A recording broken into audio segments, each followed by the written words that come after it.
Hey girl, welcome to the Feminine Founder Podcast, where we are all about learning and growing professionally so that we can build a life that we are proud of and really love. My name is Caroline, and I'm a social media marketing expert, obsessed with teaching female entrepreneurs how to start, grow, and scale their personal brand and business online.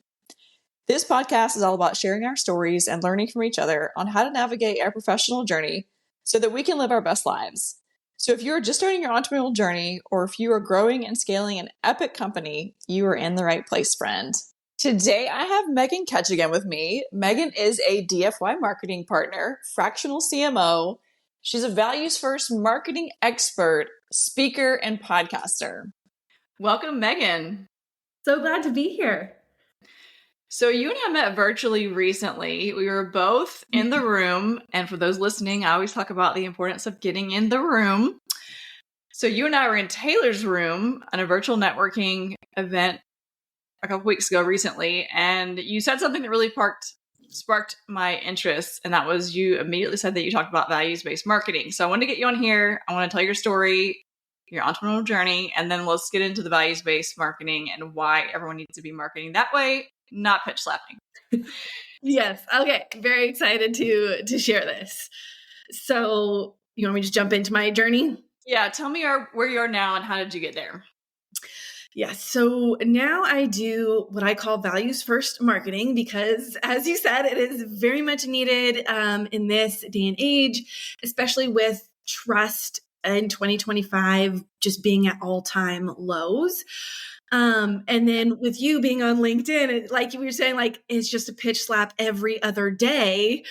And it's just too much. And that's a huge thing that turns people off of the platform in general, because it's just known for that, unfortunately. And so I was like, I want to do things differently. And I still want it to be effective. And I still want it to be powerful. And I was thinking back, I've been in business 6+ years now of like, how can I make what is kind of the common denominator between all of my high level clients, multi 6 and 7 figures? Like, what is working? Like, what is that golden thread between all of them that is working? And honestly, they all really know their values. So okay, I'm going to rewind a bit to get to my journey, and then I'll talk more about the values first marketing. I'm just so excited because it's so good. So rewind. I started 6 years ago as a copywriter, direct response, all of that, pre-COVID, and it was great and a great foundation for me. But I found two problems. One is that people would hire me just wanting to like get stuff out there, but they didn't have like a real marketing strategy behind that. It was just throwing spaghetti at the wall, hoping something sticks, not having a real plan, or they had a strategy from this like very expensive business coach that they didn't really actually even feel good with. It didn't play to their strengths. They didn't enjoy showing up that way. And so therefore, like, it's really hard to market when you like don't feel excited about marketing in that way. Like they're trying to get on video, but like maybe they just like really actually process their thoughts best in writing, or, vice versa, whatever it is. So I would run into that and be like, gosh, that is so, because like copywriting is powerful, but if there's not a marketing strategy in place, like there's only so much we can do. And then same thing with messaging foundation. Again, if the messaging is off, the greatest copywriting in the world, not really going to get you anywhere. So like, I remember like the client would talk to the founder, who would talk to like a marketing manager, who would then talk to me as the copywriter. And it just felt like this game of telephone. And by the time it got to me, I was like, what does this even mean? Like, I can't work with this to really make it convert like in my own integrity. So being in these situations, it forced me to step up into a messaging strategy role, into a marketing strategy role. And then finally, I'm like, this is the work I'm doing anyways, like the experience I have anyways, why am I not just claiming it in my title? And so values first marketing was then born out of those. It felt like almost a lack of integrity for me to sell copywriting services if people didn't have these other two pieces in place, or they maybe thought they did, but then upon talking about it, realizing, oh, wait, there's some gaps, which you can be the smartest person in the world, but sometimes it's just perspective. You're still too close to your business to see what is happening. Like I had a super smart client making a good amount of money, and her email sequence, which led to her webinar, and then the webinar post email sequence like led back to her webinar. And it was like, wait a second, what's going on here? But she didn't see it, and her assistant didn't see it either. It wasn't until they had fresh eyes coming in to be like, oh, that little mistake was actually a big mistake. So part of it was like my own feeling like, okay, what's in integrity and what's in alignment with my values? And then realizing that I actually did a podcast episode, solo episode on like urgency and scarcity kind of marketing. And is that okay? Because like, if it's like fake scarcity, obviously, no, obviously that is not okay. If you are not telling the truth, like that's a never. But like, what if it's honest scarcity? Like there's a live event, there is a certain number of seats. Is it okay to say that? And so most people that I polled for this said like, yeah, absolutely. That's fine. I got a really interesting response from the neurodivergent community saying, actually, it's good. I like when people tell me, you know, hey, there's only X number of seats left, because it gets me moving. It gets my brain to like make a decision and take action. So that was super interesting. And again, I don't want to necessarily speak for all, but of those that I polled, that was an interesting result. And so for me, what it came down to of like, if you look at the science and the psychology of fear and scarcity-based marketing, it works. Yes. And like we see the results, we see the conversions, but it works on a short-term scale. You win that sale, you get that cash injection, but do you win their loyalty? What about client retention? What about lifetime value? All of these other things. So values first marketing is just as powerful of psychology, but it's really playing the long-term game. It's rooted in connection, and it's really the necessary precursor to conversion. You can't really have one without the other. So instead of leading with like formulas or fear-based urgency, it's really about communicating from the inside out. You're starting with your core beliefs, your mission, that deeper transformation your audience is seeking. Whereas traditional marketing often focuses on selling, but people don't like to be sold to. Or like it makes you as the person selling feel icky, feel gimmicky, feel gross. And like marketing shouldn't feel that way. Good marketing doesn't have to feel that way. So values first marketing shifts from selling to really making others feel seen and not just sold to. And when people feel seen, then they want to take out their wallet and work with you. They see the value in working with you or buying your product, whatever it is. So okay, it's building trust and loyalty that lasts beyond the single launch. Yes. And so you're a great segue into my next question, because why does values-based marketing supercharge the know, like, trust factor? Yeah. So it is huge, because when we share the same values and I can tell stories that demonstrate it, and you're like, oh my gosh, your story is my story. Hey, me too. Oh my gosh, we have this in common. Then it's like, oh, we're already on the same team. I don't need to convince. I don't need to persuade.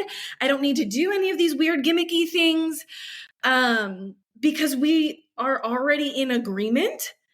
So I can just naturally invite you to the next step as it makes sense. And so it feels so much more natural. It feels so much like a better, like you're still selling. Obviously, you're a business, you've got to sell, but it doesn't feel salesy because you're not convincing, you're not persuading, you're not trying to tell them something they don't already know. You're just illuminating their values. And then it's like, oh, well, this would be a very natural, logical next step if you are feeling this way, or if you identify this way. I have met with so many people from the online space and in person that they just want to get that next sale. They want to make that next digital course transaction. And I am always like, no, you have to build the know, like they have to know you, trust you before you can ask them, or if they even want to whip their credit card out. Yeah. Yeah. Because selling a service, you can be like, here's what I do, here's what it costs. But I don't really want to buy that, versus extending an invitation. It says, here's what I stand for. And if you believe that too, you're going to feel real at home here.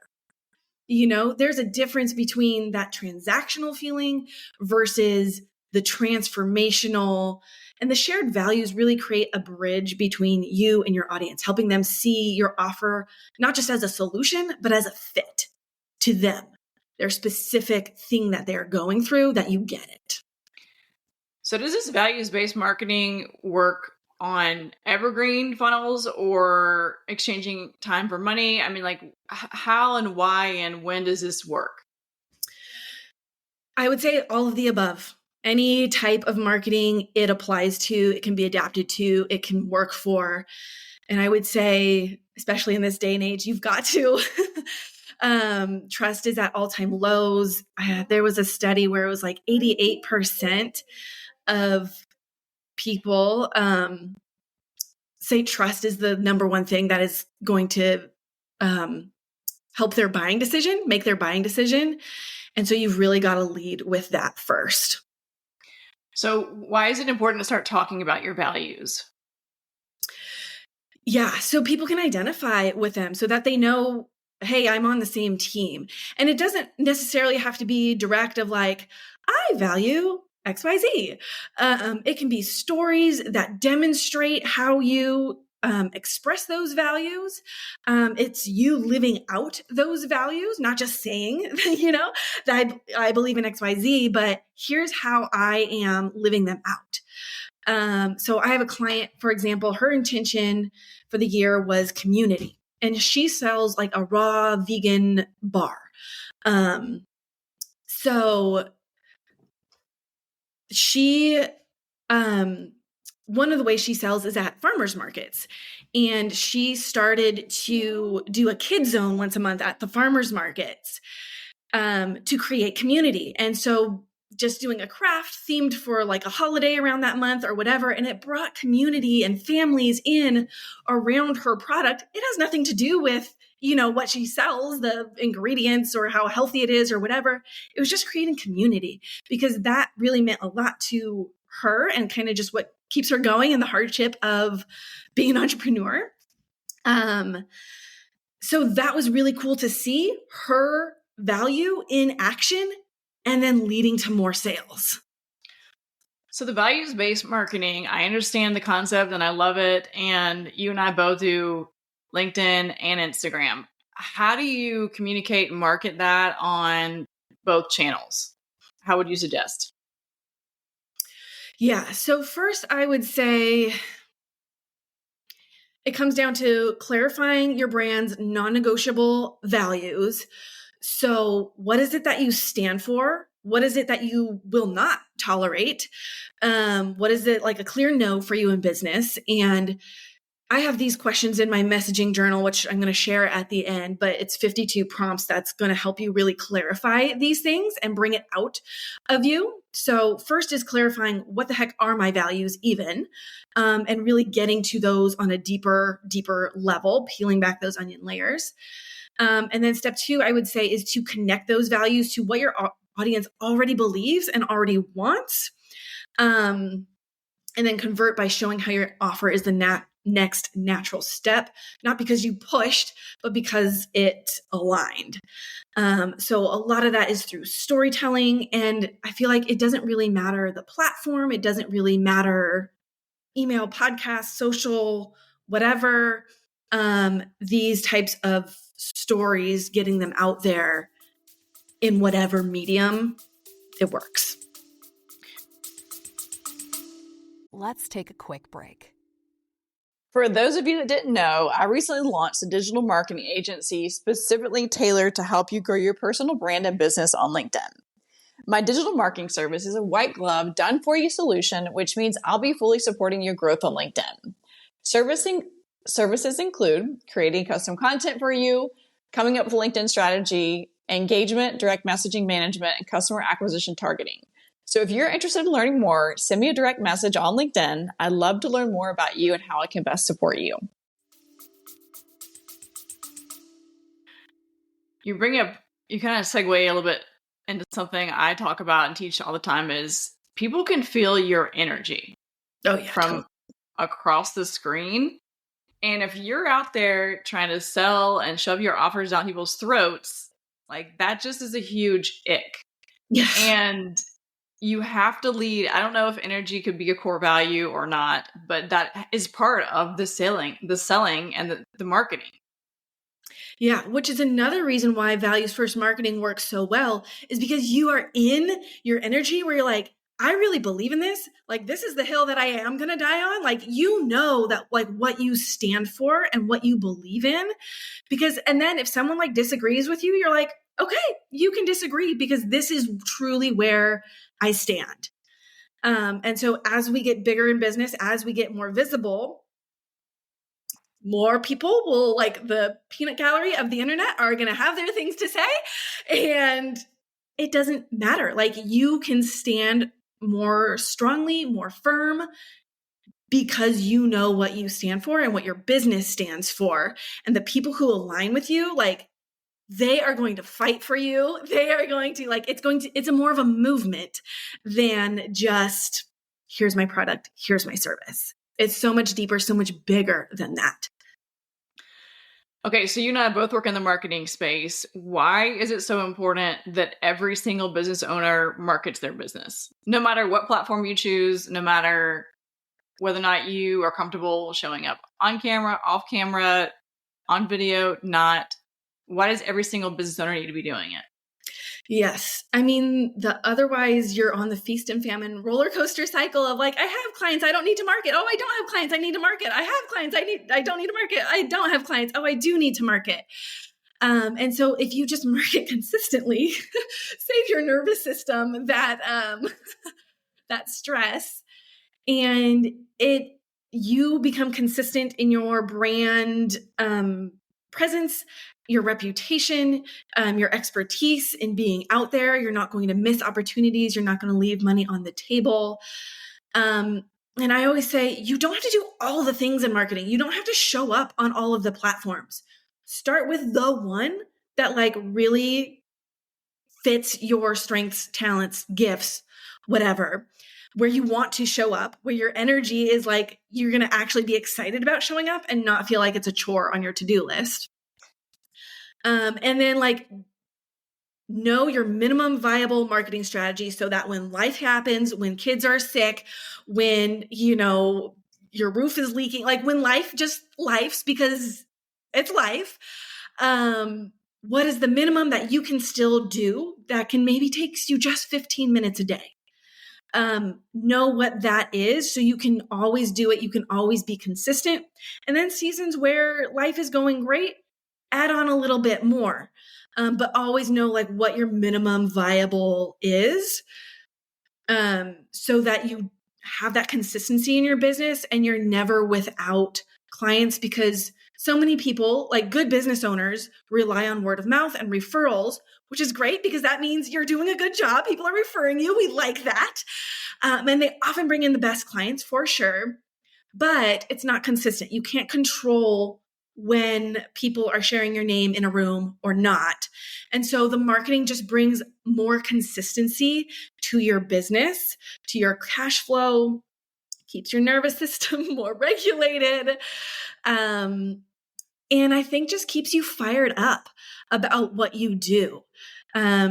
Keeps you remembering, like, why did you even start this to begin with? Because I think a lot of business coaches, when you first start out, it's like you identify your values, but then they never really get integrated into your business. And then we forget about them. And then it's like, wait, that's actually the most powerful thing about my business. That's going to connect people to me and to what I do. Yeah, I think sometimes people are afraid to share their values because of exactly what you mentioned earlier. Not everyone's going to agree with your values, but guess what? That's okay too. Yeah. You're never going to win over everybody. Yeah. And that's 1,000,000%. Okay. And if you don't have time to market your business, you need to outsource it. Yeah, totally. Okay. So what is lighting you up with some of the clients that you're working with right now? Ooh, what is lighting me up is I feel like after one-on-one sessions, just the clarity that they get, they come to me just being like, I don't know, what should I talk about next month in my content? I don't have like capacity to think about it. And then we just brainstorm ideas and I'm able to pull things, like just know them and pull things out of them, their thought leadership. And it's just like, wow, I feel so much better. I feel so much lighter after working together. So having them really feel known in the process of working together, I feel like is such a like exhale, relax to the shoulders and just like physically see them lighten by taking some of the load off of their shoulders and know that their marketing is handled and they don't have to do it all. And I even see that not just with my done for you clients, but even I have a done with you program called Copy Critique Club where people can just like they've tried to AI it, it doesn't sound like them, or they thought it was going to convert, but it's not. I need a real human to tell me like, what do I do? Do I overhaul everything? Usually not. 90% of the time, no. You don't have to overhaul everything. I'm very good at seeing, change this headline. Have you thought about this SEO? Look at this. And able to identify, okay, let's test this instead. And then it's just like, okay, that was the thing. And just, I love making it more simple. That is my value. Making it more simple. Marketing, people feel like it has to be so complicated. I have to do all the things. I have to do this. I have to be everywhere. There's ways that you can look like you're being everywhere without you actually physically, being everywhere, doing all the things. So support in a done for you, done with you, or even DIY format is for sure worth it because it's hard to be consistent without it. Let's be honest. Marketing takes time. It takes mental capacity and thought power to really do it well. We're not just slapping things into ChatGPT and then slapping them up on social media or to your email list. Or if you are doing that, stop.